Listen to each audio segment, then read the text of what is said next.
मी आज इथे स्वामी समर्थांच्या आशीर्वादाने काम करत असणाऱ्या श्री स्वामी समर्थ ट्रस्टच्या आणि शासनाच्या संयुक्त विद्यमाने आयोजित केलेल्या या भव्य अशा कृषी प्रदर्शनाला आलेली आहे।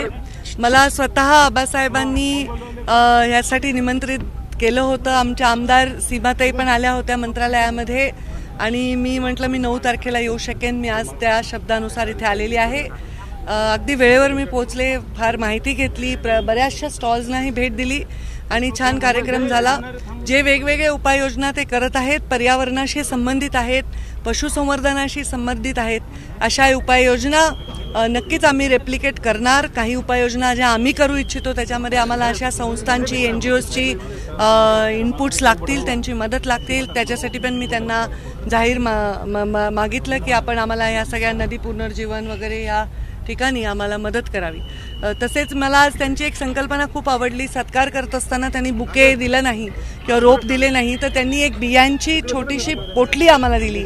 तर हे जर कारण बरेच वेळा प्रवासामध्ये आपण ते रोप पण घेऊ शकत नाही, कुंडी घेऊन जाऊ शकत नाही, पण हे जे बियाणं ते दिलं तर ते नक्की आपण सोबत घेऊन जाऊ शकतो आणि आपण जिकडे पाहिजे तिथे ते लावू शकतो। आणि बियाणं असं आहे की त्याला रागाने लावलं, फेकलं, ठेवलं, कसंही झालं तरी ते उगवेल, अशी त्यांची संकल्पना आहे। तर ती संकल्पना मला आवडली। माझ्याही डिपार्टमेंटच्या लोकांना मी हेच सांगेन की कोणाचा सत्कार करताना तुम्ही शक्यतो अशा गोष्टी ज्या जास्ती दिवस राहतील, तर कोणी पुस्तक देतं, कोणी बी बियाणे देतं, साहजिक आहे फुलं पण नाही दिले पाहिजे असं म्हणणं नाही, कारण ते पण एक गरीब फ्लोरिस्टच बनवत असतो, तो पण शेतकरीच बनवत असतो। तर असं काही कोणत्या गोष्टीवर बंदी असं नाही, पण अशी गोष्ट द्या जी त्या नेत्यासोबत राहील असं मी आज सांगितलं।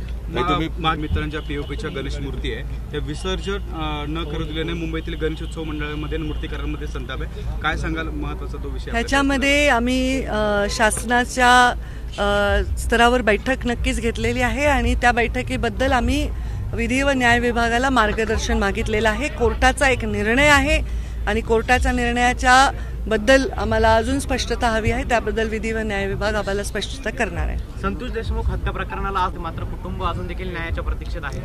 न्यायाच्या प्रतीक्षेत कुटुंब नाही, अख्खा महाराष्ट्र आहे। ज्यांना जबाबदार असणारे मला वाटतं एकच व्यक्ती पकडायचा राहिला आहे, बाकी तर पकडलेले आहेत। राज्याचे मुख्यमंत्री जे स्वतः गृहमंत्री देखील आहेत, त्यांनी सभागृहामध्ये सांगितलेलं आहे की ते या लोकांना न्याय देतील आणि याच्याबद्दल तात्काळ कारवाई करतील आणि कुणालाही त्याच्यामध्ये काळजी करायची कारण नाही। आणि मला जेव्हा मुख्यमंत्र्यांनी सभागृहामध्ये हे सांगितलं तेव्हा मला त्याच्यावर विश्वास बसलेला आहे आणि ते नक्की असं करतील असा मला विश्वास आहे। धनंजय मुंडेंच्या राजीनाम्याची मागणी आहे ती विरोधकांकडून, त्या संदर्भात त्याच्यावर मी यांनी देखील या संदर्भात ट्विट केलेलं आहे।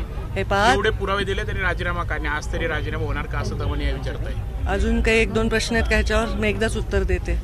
उत्तर असं आहे जे मी ऑलरेडी अनेक वेळा दिलं आहे आणि तुम्ही पण माझ्या बातम्यात ऐकलेलं असेल माझ्या प्रेस कॉन्फरन्समध्ये। उत्तर आहे की या बाबतीतला कुठलाही निर्णय घेणं माझ्या लेवलवर म्हणजे शक्य नाही, ते मुख्यमंत्री आणि उपमुख्यमंत्री घेतील।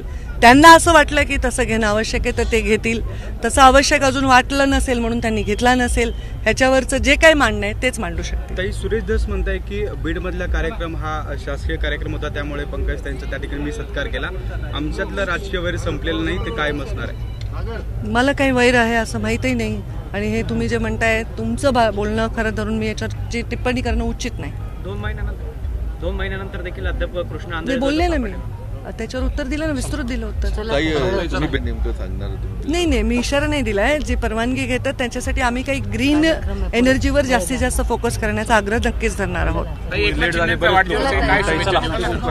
आज उपमुख्यमंत्री एकनाथ शिंदे यांचा वाढदिवस आहे, मी मनापासून त्यांना शुभेच्छा देते। मुख्यमंत्री म्हणून ते खूप लाडके भाऊ ठरलेले आहेत, उपमुख्यमंत्री म्हणून देखील ते खूप चांगलं काम करतील आणि लोकांच्या मनामध्ये स्वतःची जागा अशीच अबाधित ठेवतील ह्या शुभेच्छा।